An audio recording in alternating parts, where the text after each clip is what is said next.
अस्सलाम वालेकुम। अमेरिका और ईरान का क्या बनेगा, क्योंकि अमेरिका की तरफ से धमकियां रुक नहीं रही हैं और ईरानियन सिचुएशन ऐसी है कि पूरे इस खत्ते को अनसेटल कर देगी।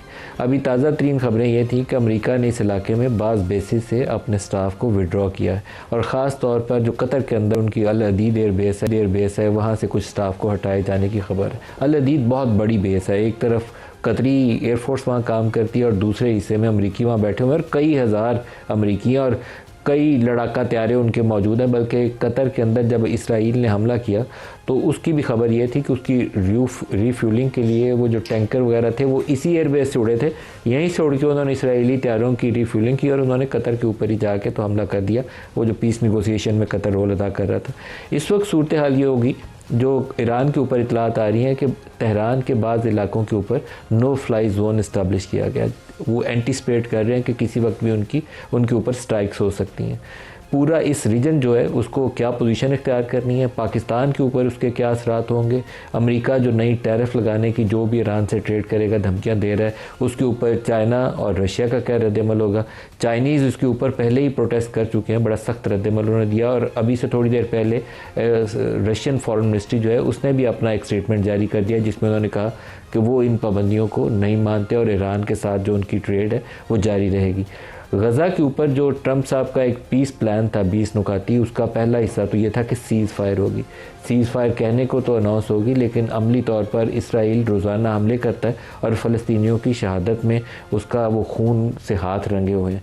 अभी आज ही के दिन बुध वाले रोज़ ही अमेरिका में एक मीटिंग होने जा रही है जिसमें वो पीस प्लान का जो दूसरा हिस्सा था कि एक पीस बोर्ड इस्टेब्लिश किया जाएगा और ख़ुद ट्रंप ने कहा था कि वो उसको सुपरवाइज़ करेंगे और गज़ा का आगे प्रोसेस कैसे चलना है उसको वो जो पीस बोर्ड वो बनाएंगे वो लेकर आगे चलेगा।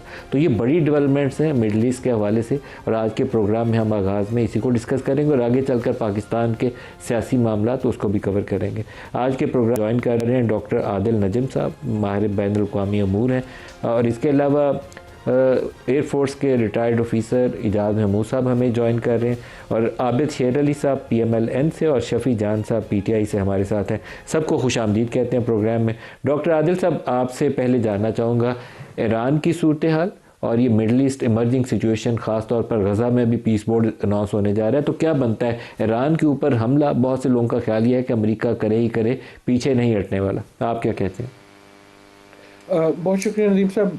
देखिए, इस वक्त लगता तो यही है, हालांकि उसमें कुछ भी हो सकता है। ये भी हो सकता है कि ये तड़ी हो, ये भी हो सकता है कि ये कैलकुलेटेड साइऑप स्ट्रैटेजी हो कि अगर हम इतना प्रेशर डालेंगे तो ईरान के अंदर ही जो लोग हैं वो किसी तरह उठ के सिस्टम को गिरा देंगे और समथिंग, वो हो सकता है। लेकिन लाइकलीहुड यही लग रहा है कि जिस तरह ट्रंप साहब ने भी बातें की और जो खबरें भी आ रही हैं कि कुछ ना कुछ होगा। सवाल ये है कि कुछ क्या होगा।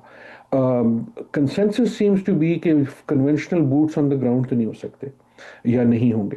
Conventional wisdom seems to be कि लाइकलीहुड जो है वो किसी किस्म का एक एरियल एग्रेशन होगा, जैसे हमने कई बार देखा पिछले साल में इजराइल की तरफ से। वो इस्टेब्लिश हो गया है कि इजराइल के पास कैपेबिलिटी भी है और स्किल भी है कि वो ईरान किस्म की कार्रवाई कर सके, टैक्टिकल भी कर सके और स्ट्रेटेजिक भी कर सके। और अगर इजराइल है तो यकीनन अमेरिका भी कर सकता है। वो अमेरिका ने खुद भी जिस तरह अटैक किया उनकी न्यूक्लियर इंस्टॉलेशन पे, तो उसकी क्लियरली एक ये है कि एबिलिटी तो हमें नज़र आती है। एक चीज़ की तरफ मैं और नज़र हाईलाइट करना चाहूँगा, वो ये है कि अनकन्वेंशनल काइनेटिक फोर्स भी यूज हो सकती है। मसलन हमने पिछले सालों में कुछ बहुत ज़्यादा इंक्रीज देखी in these political assassinations carried out militarily. हमने इसराइल की तरफ से देखी, ख़ुसूसन ईरान पे देखी कि आप टारगेट करके किसी को किसी बिल्डिंग में जो है उसको हलाक कर सकते हैं। और वो जो कैपेबिलिटी है उसके पीछे जो टेक्नोलॉजीज़ हैं, ख़ुसूसन वो उनका रूट अमेरिका में है। पैलेंटियर जैसी जो कंपनीज़ हैं जो AI को यूज़ करके जो फ़ोन फट जाना था या किसी बिल्डिंग में आइडेंटिफाई कर देना था। तो आई वुड ओनली सजेस्ट कि ऐसा भी हो सकता है, जिस कॉन्फिडेंस से ट्रंप साहब बोल रहे हैं, इट कुड बी कि उनके पास कोई और इस किस्म की चीज़ है जिससे वो सरप्राइज करना चाहें और किसी किस्म का अटैक जो है वो सिर्फ वैसा ना हो जैसी हमें एक तरह से एक यूजुअल चीज़ हो। डॉक्टर आदिल, पिछली दफ़ा जब हमले हो रहे थे ईरान के ऊपर तो उस वक्त भी ये शोर उठा था कि रिजीम चेंज के लिए हो सकता है कि they take out Iranian leadership, तो क्या आयतुल्ला अली खामेनाई उनको अमेरिका निशाना बना सकता है? बहुत ख़तरनाक मूव होगी, क्योंकि ईरान में उनका एक बहुत एहतराम है, उनका एक दबदबा है, पूरा सिस्टम उनके नीचे चल रहा है। तो क्या इस बात का ख़तरा या अंदेशा मौजूद है? देखिए, खतरा भी और अंदेशा हमेशा मौजूद होता है कि इन अ वे वो इसराइल के लिए, और मैं बारी बारी इसराइल को इसलिए ला रहा हूँ कि जो भी आप इस वक्त अमेरिका से देख रहे हैं उसका मुहर्रिक क्लियरली इसराइल है। ये क्लियर है कि ट्रंप साहब की प्रायोरिटीज़ में ईरान पर से नहीं है, उनकी जो प्रायोरिटीज़ हैं वो क्लोजर टू हिज बॉर्डर हैं। लेकिन इसराइल का इतना इन्फ्लुएंस है ट्रंप पे कि, और इन अ वे यूएस के लिए ईरान जो है एक आसान हदफ है इन दैट सेंस। अच्छा, वो कहने के बाद जैसे आपने कहा, वो यकीनन एक लाइकलीहुड भी हो सकता है, एक ख़तरा भी हो सकता है। ऑन द अदर हैंड हमने ये भी देखा कि जो ईरान की रजीम है, ना सिर्फ पिछले साल लेकिन पिछले 20 सालों में बहुत ज़्यादा रेजिलियंट रही है। No, you can go back, जो इराक की जंग थी, हर वो चीज़ जिससे लगता था कि ये रजीम गिर जाएगी, कई बार उस रजीम के पास एबिलिटी है, उस हुकूमत के पास एबिलिटी है, चाहे वो डंडे के ज़ोर पे हो, ज़ोर से हो, चाहे वो कैरेट और स्टिक से हो, चाहे वो मीडिया कंट्रोल से हो, चाहे वो लोगों को जो जिस हर बार जो भी हो, लेकिन दे हैव डेमोन्स्ट्रेटेड कि उनके पास एबिलिटी भी है इन थ्रेट से डील करने की। मैं इंटरनल थ्रेट्स की बात कर रहा हूँ। और दूसरा, उनकी जो लीडरशिप स्ट्रक्चर है उसमें भी एक ऐसी डेप्थ है कि कई बार हमने लीडरशिप को जो है तहस नहस होते हुए देखा है, और फिर उनका सिस्टम ऐसा है कि एक और लीडरशिप ऊपर आ जाती है। फ्रॉम अ यूएस या इजरायली पॉइंट ऑफ व्यू वो भी ठीक है, वो क्योंकि हर ऐसी मूव जो है इन अ वे सोसाइटी को वीकन करती है।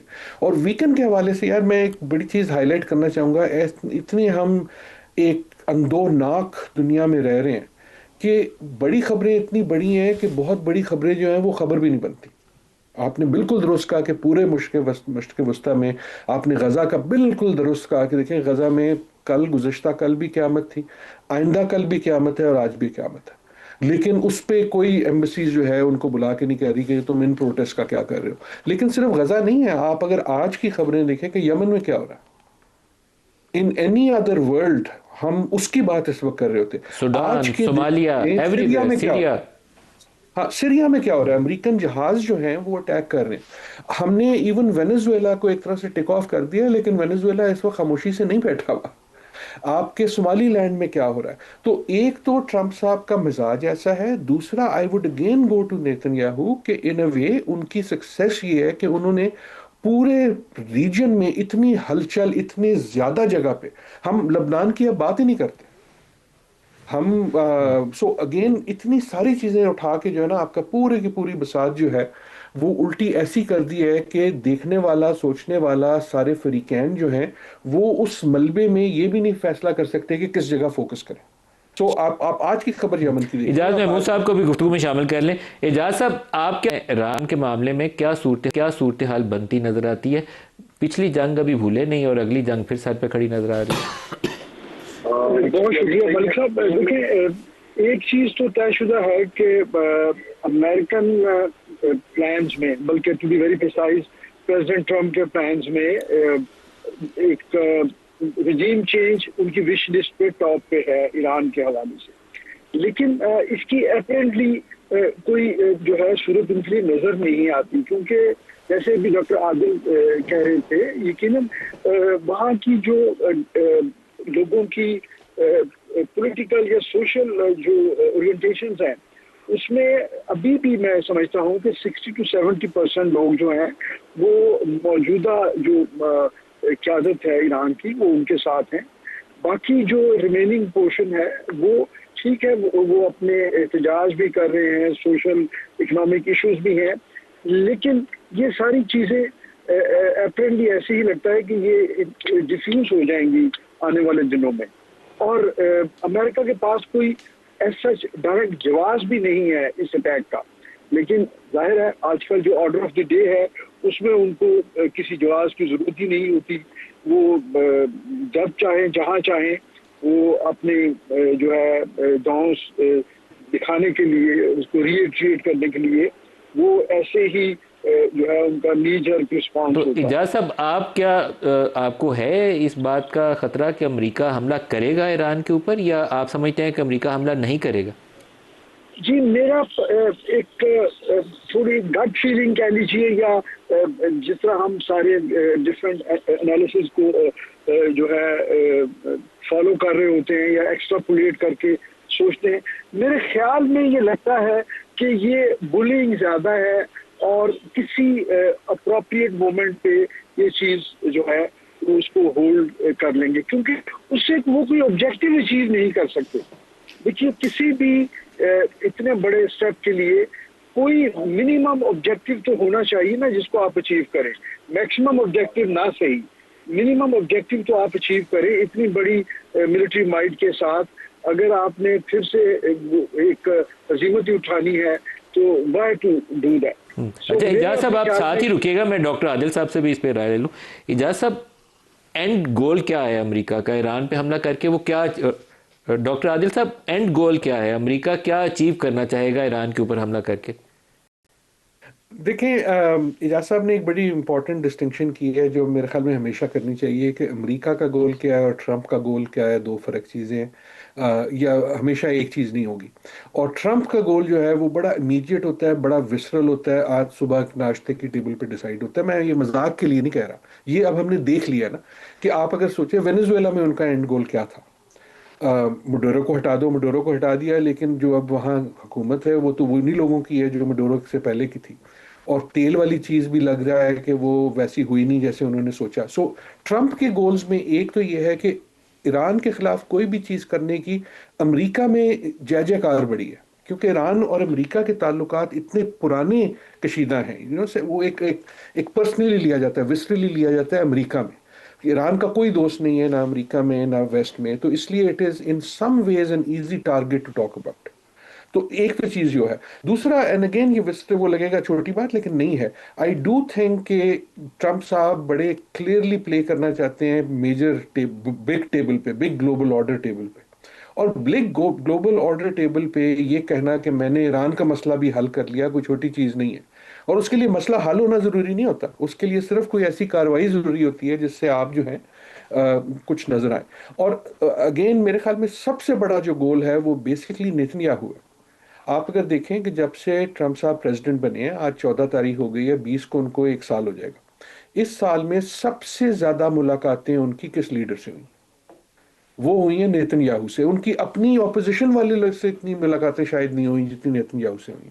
और हम जानते हैं कि ट्रंप साहब कान के कच्चे हैं। So in many way a lot of this is being pushed by Netanyahu. Now maybe Trump ये समझते हैं कि अगर ईरान में रजीम अगर चेंज नहीं होती तो और कमज़ोर हो जाती है, उससे शायद उनको गज़ा के अपने प्लान में कोई बेनिफिट मिले। हालांकि मुझे भी उसकी लॉजिक समझ नहीं आती। So all of these things are in play. और ट्रंप साहब की जो लॉजिक है वो अगेन मैं ऐसे नहीं कर, मैं मजाक करने की बात नहीं कर रहा। वो एक आई थिंक उनकी पावर और उनका खौफ ही ये है कि ही इज अनप्रेडिक्टेबल। अच्छा एक मैं आपको स्टेटमेंट सुनाना चाहूंगा इजाज साहब, पहले स्टेटमेंट सुनवा के फिर आपसे जवाब। प्राइम मिनिस्टर ने आज JF-17 के ऑर्डर्स के मतलब कुछ स्टेटमेंट दिया, दिखाइएगा जी क्या कहा होगा। हमारे जो लड़ाका तैयारे हैं उनकी मांग अब दुनिया में काफ़ी बढ़ गई है। कई ममालिक हैं जो कि इसके लिए पाकिस्तान के साथ बड़ी एक्टिवली बातचीत कर रहे हैं और पाकिस्तान की मईशत को उसका बेपनाह फ़ायदा होगा। माशी इस्तेहकाम हम ले आए, अब तरक्की के लिए इंशाअल्लाह हम बाज़ इक़दाम करेंगे जिससे कि पाकिस्तान की मईशत को ग्रोथ मुहैया होगी और पाकिस्तान तरक्की और खुशहाली के रास्ते पर गामजन होगा। इजाज साहब Azerbaijan, Nigeria, Sudan, Libya, Bangladesh और इवन सऊदी अरेबिया उसके साथ एक बड़ी डील रिपोर्ट हो रही है। There is a long list. तो हमारी कैपेसिटी कितनी है to produce these planes annually, और हम कितने मुल्कों को ये बना के दे सकते हैं? देखिए ये चूंकि जॉइंट प्रोडक्शन है और दोनों फैसिलिटीज में, चंदू चाइना में इंडिपेंडेंटली और पाकिस्तान में PSC कामरा में ये बिल्ड हो रहा है। पाकिस्तान की जो एस्टिमेटेड कैपेसिटी है, मैं प्रूवन का वर्ड इसलिए इस्तेमाल नहीं कर रहा कि वो थोड़ी सी उसमें कई दफा वेरियंस होती है, अराउंड 20 एयरक्राफ्ट पर एनम जी। और तो अगर हम अपनी 100% कैपेसिटी को भी इस वक्त डिप्यूट कर दें एक्सपोर्ट्स ऑर्डर के लिए, तो हम, मेरा ख्याल है इसमें 2 से 3 बड़े ऑर्डर्स जो हैं उनको हैंडल कर सकते हैं, क्योंकि वो पूरा जो इसकी सप्लाई है वो इसको ये स्प्रेड होती है ओवर ईयर्स, 3 से 4 साल का वो उसका टाइमलाइंस होती हैं। तो आई थिंक इन पैरेलल हम 2 बड़े ऑर्डर्स जो हैं, जिसमें अगर 40 एयरक्राफ्ट की जिस तरह बात हो रही है, मीडिया में बात हो रही है, तो पाकिस्तान की कैपेसिटी है। दुरुस्त है। डॉक्टर आदिल नजम साहब, क्या इसकी कोई ख़ास वजूहात हैं कि पाकिस्तान ने पिछले 8-10 रोज़ के अंदर 8-10 ममालिक की पूरी एक ख़ुद से सिस्टमेटिकली ख़बर जो थी थ्रू रॉयटर्स या अदर सोर्सेज वो लीक करवाई गई कि यहाँ से भी ऑर्डर आ रहा है, यहाँ से भी ऑर्डर आ रहा है। एक तो बड़ी अच्छी फ़ील आती है, मतलब आई पर्सनली बहुत अच्छा महसूस करता हूँ कि पाकिस्तानी जहाज़ पूरी दुनिया में बिक रहा है, लेकिन आई फील कि जो इंडियन डेवलपिंग सिचुएशन है ये उसके कॉन्टेक्स्ट में भी खबरें लीक हुई हैं। आपका तजिया क्या है?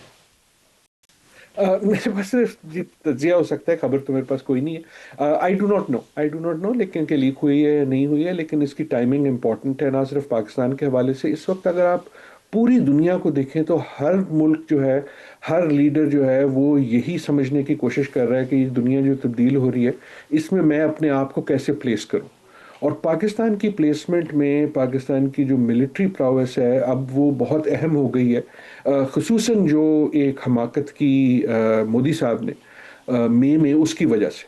अगर आप इसको रिवाइंड करें ना और वो मई का वाक़या ना होता तो इन अ वे उसने जो पाकिस्तान को अपॉर्चुनिटी दी और एबिलिटी दी टू डेमोन्स्ट्रेट, क्योंकि देखा ना जो ऑन द ग्राउंड डेमोन्स्ट्रेशन होती है उसका तो कोई मुतबादिल नहीं होता, and everyone loves a victor.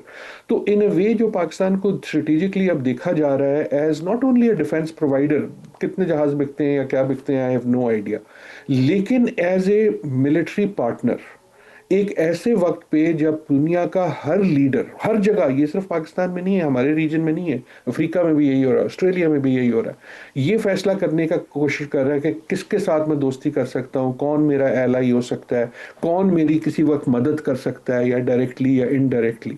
तो उन इक्वेशंस में सडनली पाकिस्तान जो है वो पेरिफेरी से सेंटर पे आ जाता है। और इसकी एक जो आपने भारत का जिक्र किया, इसकी भारत के लिए एक अनफॉर्चुनेट चीज़ ये है कि जो पॉजिटिव एलिमेंट था पाकिस्तान के लिए वही नेगेटिव बना भारत के लिए, कि जो अब तक दुनिया भारत को राइजिंग इंडिया समझती थी, उसकी इतनी बुरी टाइमिंग थी इन अ सेंस कि वो सारा का सारा गिर गया। और फिर ट्रंप साहब की जो रेटरिक थी both about India and Pakistan, उसने उनको किया। तो ये मेरे ख्याल में पिछली साल की एक सबसे बड़ी हैरत अंगेज स्ट्रेटेजिक डेवलपमेंट्स में से ये है कि जिस तरह दुनिया देखती थी इन 2 राइवल मुल्कों को, वो बिल्कुल फ्लिप हो गया। और अब पाकिस्तान के लिए स्ट्रेटेजिक क्वेश्चन ये है कि क्या और कितना हम इसको स्ट्रेटेजिकली यूज़ कर सकते हैं, नॉट ओनली मोमेंट्री गेन। तो एक तो है ना कि इतने जहाज बिके या उतने बिके, वो सारे इंपॉर्टेंट है, लेकिन उससे ज़्यादा ये कि हम लॉन्ग टर्म स्ट्रेटेजिक शिफ्ट को यूज़ करें, ख़ुसूसन एक ऐसी दुनिया में जो तब्दील होती रहेगी। ये एक आध महीने की बात नहीं है, ये सिर्फ ईरान की बात नहीं है, सिर्फ वेनेजुएला की बात नहीं है, हम इस तगय्युर में रहेंगे for the foreseeable few years. True. Doctor Adil Najam साहब और इजाज़ महमूद साहब, आप दोनों का बहुत शुक्रिया। शफी जान साहब, पहले आप फरमाइए, ये जो डेवलपिंग सिचुएशन है, पाकिस्तानी लीडरशिप को इस इम्तहान में पूरा उतरने के लिए क्या करना चाहिए? क्योंकि पूरी दुनिया बहुत, उन्होंने एक दुरुस्त लफ्ज़ से इस्तेमाल किया, तगय्युर, तो ये तगय्युर बरकरार रहेगा, जाना नहीं है। बिल्कुल। इसको अगर हम लार्जर कॉन्टेक्स्ट में देखें तो हम सबको मिल के बैठना होगा इसके लिए। और ये जो एक बैनुल-अक़वामी एक आप देख रहे हो कि जिस तरीके से वो बढ़ रहे हैं आगे, अब तो ईरान से फिर तकरीबन ही हमारे बॉर्डर पे ये बात आ जानी है। तो इसके लिए सब सियासी जमातों को मिल के बैठना पड़ेगा, इस्टेब्लिशमेंट के साथ सबको एक टेबल पे बैठ के कोई पॉलिसी बनानी पड़ेगी। इस्टेब्लिशमेंट के साथ सबको एक मेज़ पर बैठ के, ये पाकिस्तान तहरीक-ए-इंसाफ की तरफ से बयान आना तो बहुत ही बड़ी खबर है, ये बड़ी खबर चलाइए इसको। बिल्कुल चलाएं जी। somehow आई फील, ये मेरा एक ज़ाती एक राय है, आपकी जमातों को इस पर मुतफिक होना ज़रूरी नहीं है। पीटीआई को अब उस शेल से बाहर निकल जाना चाहिए जो को पिछले 2 साल था, और एस्टेब्लिशमेंट को भी उस शेल से निकल जाना चाहिए। It's a new word now, उसको रियलाइज करें। जैसे मैं और आप यहाँ बैठे हैं, यहाँ बैठ के तो ऐसी बात होनी चाहिए। देखिए, जहाँ तक दाखिली सियासत की बात है, पाकिस्तान की अंदरूनी सियासत की बात है, उस पर हमारा नज़रिया कुछ चेंज है, लेकिन इस किस्म की चैलेंजेस के लिए हमें सबको एक होना पड़ेगा। ये बहुत अच्छी बात, ये पाकिस्तान के लिए भी अच्छा होगा और हम तमाम सियासी पार्टियों के लिए अच्छा होगा। आबिद शेर अली साहब, आप क्या कहते हैं? ये आज तो कमाल कर दिया शफी जान ने। शफी जान साहब की ज़ाती राय है, ज़रूर अच्छी बात है, हम इसको वेलकम करते हैं, लेकिन इनकी पार्टी लीडरशिप की जो सीरियसनेस है वो on the floor of the house parliament के अंदर ही पता चलता है जो मामला चल रहे हैं। तो ये इस वक्त जो रीजनल पीस की जो बिगड़ती हुई सूरत हाल है उसका इफेक्ट पाकिस्तान पर बड़ा शदीद इसके असरात होंगे। अगर खुदा न खास्ता मलिक साहब जंग छिड़ती है, कोई एडवेंचर होता है ईरान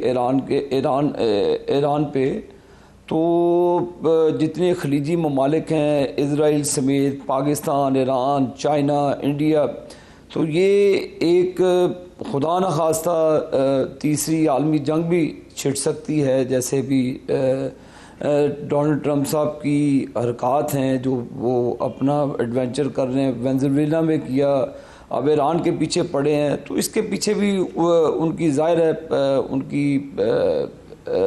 चालें हैं, जिससे मैं समझता हूँ कि ये पूरा रीजन डिस्टेबलाइज हो जाएगा। इस पर कोई दो राह नहीं है कि इस पर बैठ के पाकिस्तान को अपनी हिकमत अमली, मौसर हिकमत अमली बनानी चाहिए और तमाम पॉलिटिकल पार्टीज़ को सर जोड़कर अपनी आर्म फोर्सेस का इसमें साथ देना चाहिए, ताकि हम अपने जो एक्सटर्नल जो हमारे थ्रेट है हम उसका अहाता करें और पाकिस्तान के अंदर पॉलिटिकल स्टेबिलिटी लानी चाहिए, पाकिस्तान में मुआशी तरक्की होनी चाहिए। तो फिर ये पॉलिटिकल जंगें चलती रहती हैं। अगर पाकिस्तान है तो शफी जान साहब यहाँ पे बैठे हैं, मलिक साहब आप बैठे हैं, मैं बैठा हूँ, तो फिर बातें होती रहेंगी। अगर खुदा न खास्ता भी जो ये आपसे पहले जो तजिया नगार आपने बिठाए हुए थे, तो ये वो आप इराक़ का हशर देख लें, लीबिया का हशर देख लें, उस पर फिर टोनी ब्लेयर साहब जो ब्रिटिश प्राइम मिनिस्टर थे उस वक्त, उन्होंने फिर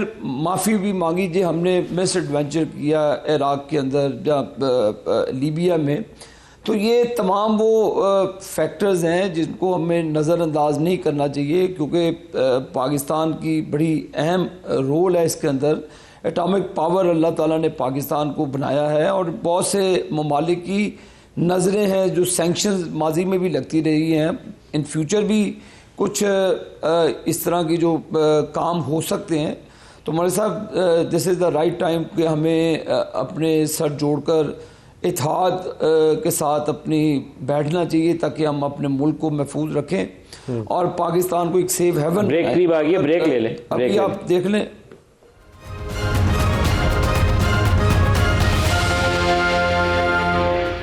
प्रोग्राम में दोबारा खुशामदीद कहते हैं। आपको एक शजील मेमन साहब का स्टेटमेंट दिखाते हैं, फिर उसके ऊपर रद्द-ए-अमल लेते हैं। दिखाइएगा जी। हमने जलसे की इजाजत दी, 5 मिनट के अंदर पीटीआई के रहनुमाओं का बयान है कि अब हम जलसा ग्राउंड पे नहीं करेंगे। आपके जहन में कोई और चीज थी, कोई शरारत करनी है, कोई गड़बड़ करनी है, कोई कॉन्फ्लिक्ट कर रहा है, कोई लड़ाई करनी है। 9 मई जैसा वाकया कराची में दोहराया जाए, पुलिस पे पथराव किए गए, जिस तरीके से मीडिया की गाड़ियां के शीशे तोड़े गए, ये सारी जहन की अक्कासी करती है कि आपका जो लीडर है, जिसने आपके जहनों में सिर्फ इंतशार और जो है इस तरह की चीजें करनी जिससे खुदा न खासा किसी को नुकसान हो, आपने वो हर काम किया। अनफॉर्चुनेटली 8 फरवरी को ना ही कोई पहिया जाम होने दिया जाएगा, ना कोई दुकान बंद होने दी जाएगी, ना कोई हड़ताल होने दी जाएगी। 9 मई जैसा वाकया आपने कराची में करने की कोशिश की, क्या किया आपने शफी जान? देखिए, आपने देखा होगा नदीम साहब कि सिंध का जो हमारा दौरा था और जिस तरीके से सोहेल आफरीदी साहब ने स्ट्रीट मूवमेंट को लीड किया है और जो वहाँ के मनाजिर थे वो भी आपने देखे होंगे। बाग़ जनाब में हज़ारों लोग थे, हम जिस चौक चौराहे पे खड़े हुए, जिस गली से हमारा गुज़रना हुआ, वहाँ पे लोगों ने उमड़ना शुरू कर दिया। 2 दिन इनका रवैया बहुत अच्छा था। सईद गनी साहब खुद आए, उन्होंने अजरक पहनाया, टोपी पहनाई सोहेल आफरीदी साहब को, मीना खान साहब को, मुझे उन्होंने एज अ गिफ्ट अजरक दिया और टोपी भी पहनाई, लेकिन उस टोपी की और उस अजरक की लाज इन्होंने नहीं रखी। अलबत्ता सिंध की आवाम ने टोपी और अजरक की लाज नहीं रखी, हालांकि उन्होंने बड़ा आपको ग्रीट किया एयरपोर्ट पे आके, बड़े अच्छे से। लेकिन इसके बावजूद सिंध की आवाम ने, कराची के आवाम ने जिस तरीके से उस सिंधी अजरक और सिंधी टोपी की इज्जत रखी वो मिसाली थी। इनको ये एक्सपेक्ट नहीं कर रहे थे कि हम इतने लोग निकाल पाएंगे। 9 मई का बयान लिया, क्या करने की कोशिश किया? ऐसी तो कोई बात नहीं हुई, पथराव किया पुलिस, इन्होंने हमें एनओसी दी। मैं एक टॉक शो में बैठा हुआ था नासिर हुसैन शाह साहब के साथ, वहाँ मैंने इनको स्टेटमेंट दी, एयर वाई का शो था, कि हम पहला राउंड जीत चुके हैं और पीपल्स पार्टी मुस्लिम लीग नून की तरह हमें एनओसी नहीं देगी। तो नासिर हुसैन शाह साहब ने मुझसे कमिट किया कि जी हम आपको एनओसी देंगे। एनओसी इन्होंने हमें दी एक दिन पहले शाम को 6 बजे, और कल सुबह जलसा होना है, अभी दे रहे हैं, घंटे बाद दे रहे हैं, 2 घंटों बाद दे रहे हैं।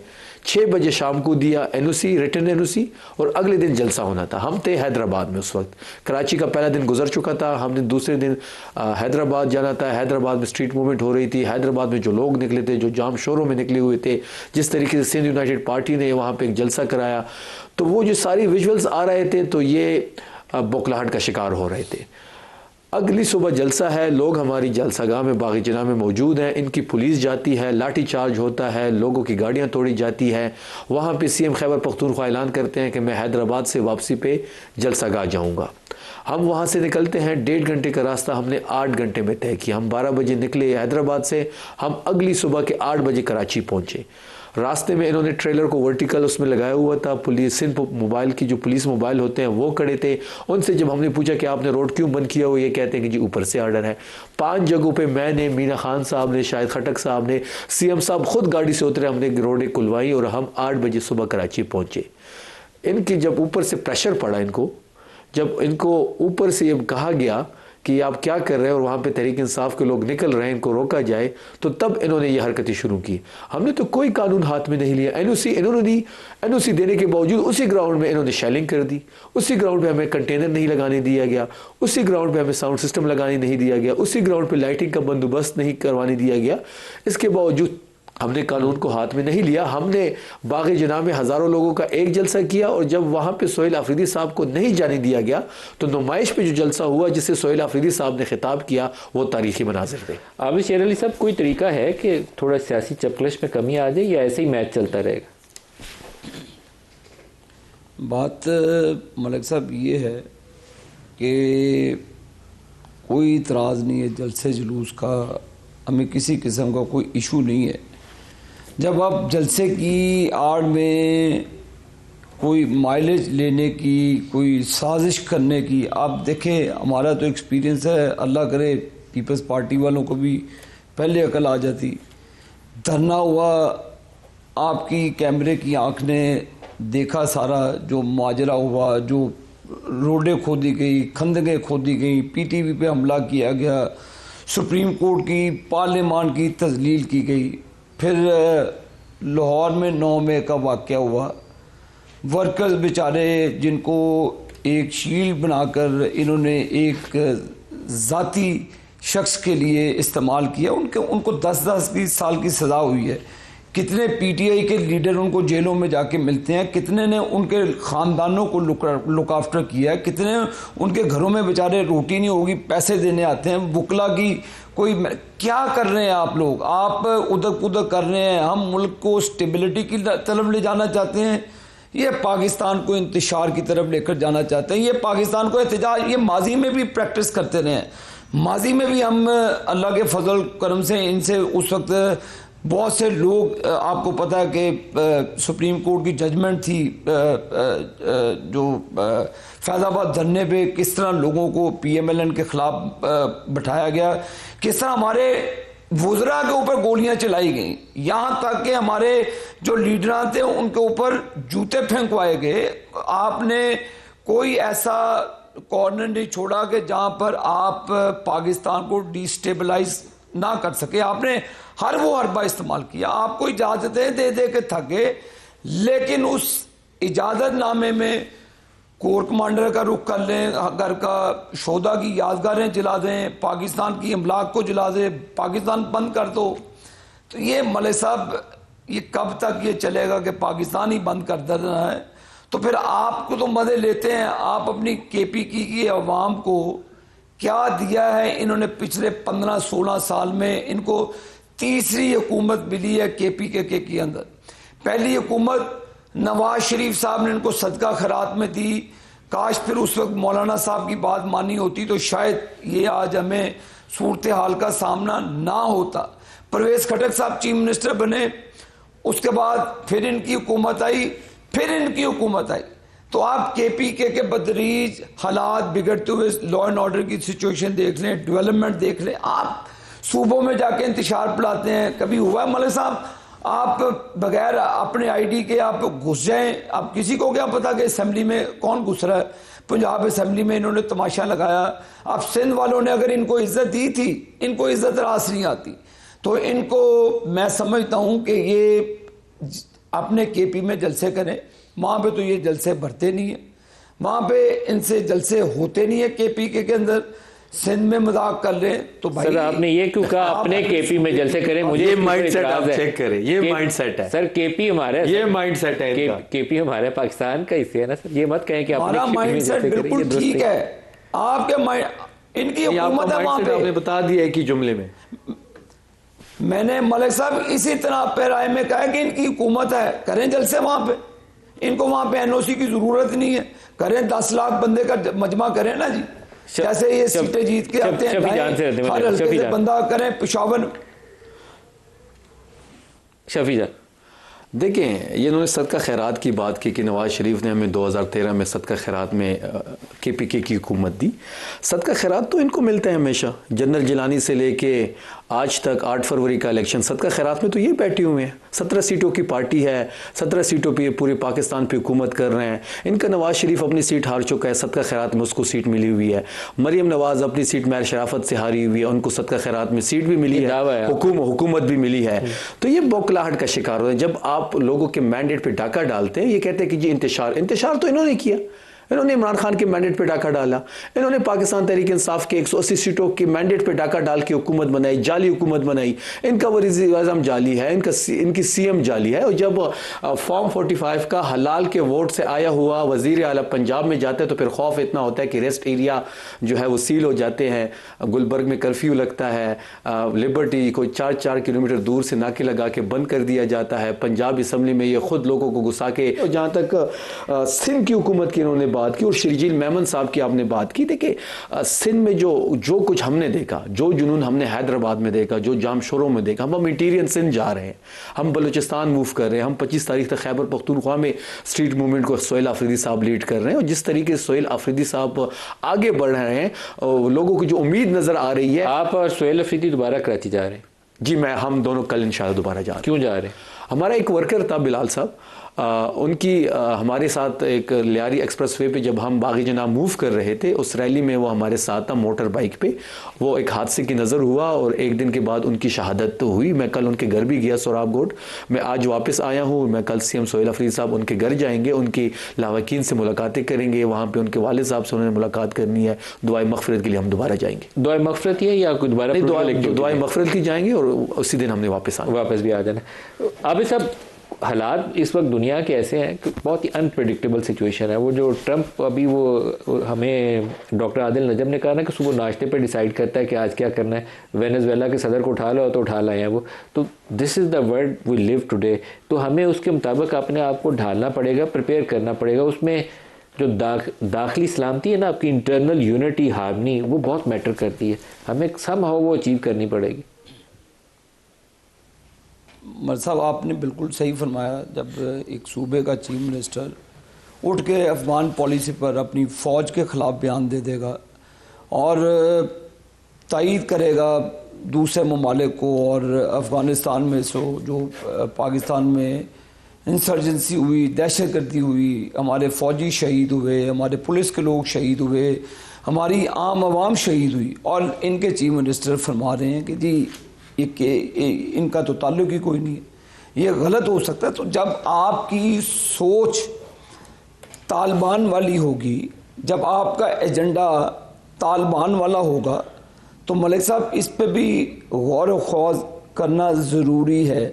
ये इतने सेंसिटिव मामले हैं कि आप अपनी ज़ाती लड़ाई को आप पाकिस्तान की सॉवरेनिटी स्टेक पे लगा देते हैं, और इसको कैच किया वर्ल्ड मीडिया ने, इंडिया ने, दूसरे ममालिक ने इसको कैच किया। सोहेल आफरीदी की जो गुफ्तगू थी, तो जब आपकी गुफ्तगू का मेयार मलिक साहब ये होगा, अब मैं नहीं चाहता कि 2018 में कैसे ये यतीमी माल समझ के हैं, मैं इस डिटेल में जाऊंगा तो फिर शायद गुफ्तगू का दायरा दूसरी तरफ चले जाए। लेकिन मैं इसी पॉइंट में रहता हूँ, क्या कोई सीरियस है इनकी जमात में कि मुल्की मफादात को मद्देनज़र रख के डायलॉग किए जाएं सीरियस किस्म के? क्या ये दहशतगर्दों के साथ खड़े हैं कि ये पाकिस्तान के साथ खड़े हैं? क्या ये दूसरी दहशतगर्दी तंजीमों के साथ खड़े हैं कि अपनी मुसल्लह अफवाज के साथ खड़े हैं? ये फैसला करना होगा इनको। ये नहीं है कि पाकिस्तान की पीठ पीछे ये छुरा घोंपे और आप तर्जमान बन जाए तालिबान के, जो पाकिस्तान के लोगों को शहीद करते हैं। ये कौन सी मुस्लिम किताब में लिखा हुआ है? ये कौन से कुरान और हदीस में है कि आप अपनी मुस्लिम रियासत के ऊपर जाकर दहशतगर्दी करें, मुसलमानों को, हमारे फौज को शहीद कर दें, और ये उनके स्पोक्समैन बने हुए हैं। मलिक साहब, पहले खुदारा एक लाइन में अगर आप रिमार्क देना चाहें जी, आबिद साहब को जवाब देना चाहें तो दे सकते हैं एक लाइन में। देखिए, ये चीज़ें इनको अपनी टाइम पे भी याद आनी चाहिए। इनके जलसों में जो नारे लगते थे कारगिल की, जब ये इनके लीडर बाहर बैठे होते थे तो कहते थे कि जी मैं कारगिल की इंक्वायरी खुलवाऊंगा। इनके लीडर जब इंग्लैंड गए तो बाजवा साहब के खिलाफ क्या कुछ नहीं कहते थे न्यूज़ कॉन्फ्रेंस में, वो भी आपके सामने है। अजबल कसाब के केस में मरियम नवाज के बयानात और नवाज शरीफ के बयानात एज अ गवाही पेश नहीं हुई। तो इनको ऐसी बातें नहीं करनी चाहिए, इनको अपने माजी देखना चाहिए, माजी से सीखना चाहिए। जहाँ तक बात पाकिस्तान तहरीक इंसाफ की, हम दहशतगर्दी के खिलाफ है, दहशतगर्दों के खिलाफ है, हम ही सफ़र हो रहे। हम ये चाहते हैं कि दहशतगर्दी की जो भी पॉलिसी वफाक बनाता है, सिक्योरिटी फोर्सेस बनाते हैं, उसमें कम से कम पाकिस्तान तहरीक इंसाफ की जो सूबाई हुकूमत है उसको लूप में लिया जाए, उससे मशवरा किया जाए, TOR सेट किए जाए, उस TOR के मुताबिक कार्रवाई हो, वो ज़्यादा सूदमंद साबित होगी। इसमें और कोई दूसरी राय नहीं है। हम दहशतगर्दों के खिलाफ भी है और पाकिस्तान की रियासत के खिलाफ या पाकिस्तान के आर्म फोर्सेस पे जो भी हमले करेगा वो दहशतगर्द कहलाएगा। शफी शेर अली और डॉक्टर आदिल नजम और इजाज़ साहब, सबका शुक्रिया। आज के लिए इतना ही, इजाज़त दीजिए। अल्लाह हाफिज़।